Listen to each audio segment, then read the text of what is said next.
Hello বন্ধুরা, Aparna from West Bengal. আশা করি সকলে খুব ভালো আছো। ভিডিওগুলো কেমন লাগছে অবশ্যই কমেন্টের মাধ্যমে জানাবে এবং ভিডিও পছন্দ হলে মোর অ্যান্ড মোর বন্ধুদের মাঝখানে শেয়ার করে দেবে। আজকে যেটা আমি বলবো সেটা হচ্ছে কি করে আমরা স্ক্রিন সেভার সেট করব। দেখবে আমরা স্ক্রিন মানে তোমার কম্পিউটার স্ক্রিন অনেকক্ষণ যদি তুমি আনইউজড অবস্থায় রাখো তবে স্ক্রিনটা ব্ল্যাক হয়ে যাচ্ছে, দেখতে বড্ড বাজে লাগছে। তো ওই স্ক্রিনটার মধ্যে আমি যদি কিছু ডিজাইনার, কিছু ফিশ অ্যাকোডিয়াম থেকে শুরু করে এরকম ধরনের জিনিস সেট করে রাখি তবে স্ক্রিনটা দেখতেও ভালো লাগবে এবং তুমি কাজেও এনার্জি পাবে পরবর্তী কাজের জন্য। তো সেই জন্য স্ক্রিন সেভার জিনিসটা কিভাবে হয় চট করে দেখে নাও। চলে আসছি আজকের বিষয় স্ক্রিন সেভার। আমরা কি করে স্ক্রিন সেভার সেট করব তার আগে আমাদের জানতে হবে স্ক্রিন সেভারের কাজটা কি।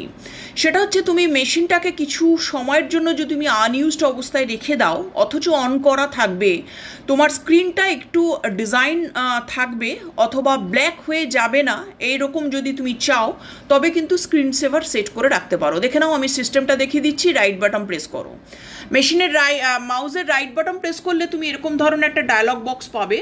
তুমি নিচের দিকে চলে আসো, সেই অপশানটার নাম দাও, সেটা হচ্ছে তোমার পার্সোনালাইজ। এখানে গিয়ে ক্লিক করছো, তুমি চলে আসছো এরকম একটা ডায়লগ বক্সে। এই ডায়লগ বক্সের একদম বাঁ দিকে চলে যাচ্ছ, সেখানে আছে লক স্ক্রিন। লক স্ক্রিন থেকে চলে আসছো ডান দিকের একদম ডাউনে আসার পর তুমি পেয়ে যাচ্ছ স্ক্রিন সেভার সেটিং। সেখানে গিয়ে ক্লিক করছো। সেটিংয়ে গিয়ে ক্লিক করলেই তোমাকে এরকম একটা ডায়লগ বক্স অথবা একটা ছোট্ট মনিটরের মতন ডায়াগ্রাম দিয়ে দেবে, যেখানে তুমি দেখতে পাবে কি ধরনের স্ক্রিন সেভার তুমি সেট করতে চলেছো। দেখে নাও, এটা একটা স্ক্রিন সেভার সেটিং করা আছে। আমার স্ক্রিনটা দারুণ সুন্দর লাগছে কতগুলো বাবলসের মাধ্যমে। তো সেই রকমই তুমি যদি সেট করতে চাও তো তুমি এখানে ডায়লগ বক্স থেকে ক্লিক করো, যে ধরনের স্ক্রিন সেভার তুমি চাইছো তুমি সেই ধরনের স্ক্রিন সেভারগুলো এখান থেকে তুমি নিয়ে নেওয়ার পরে তুমি প্রিভিউতে গিয়ে ক্লিক করো। প্রিভিউতে গিয়ে ক্লিক করলে তুমি দেখতে পাবে তুমি কি ধরনের স্ক্রিন সেভার। এটা দেখো, একটা ধরনের স্ক্রিন সেভার যাচ্ছে। এরকম বিভিন্ন ধরনের স্ক্রিন সেভার আমি সেট করবার জন্য আমি এরকমভাবে দেখে নিতে পারি এবং প্রিভিউ করে আমি সেটাকে বড় অবস্থায় দেখে নিতে পারি যে আমার মেশিনটা আনইউজড অবস্থায় থাকলে আমি কি ধরনের স্ক্রিন সেভারগুলো পেয়ে যেতে পারবো। বিখ্যাত স্ক্রিন সেভার যেটা সেটা বাবলস, দেখতে খুবই সুন্দর লাগে এবং ম্যাক্সিমাম ইউজ হয় এই ধরনের স্ক্রিন সেভারগুলো। দেখো কত সুন্দর লাগছে।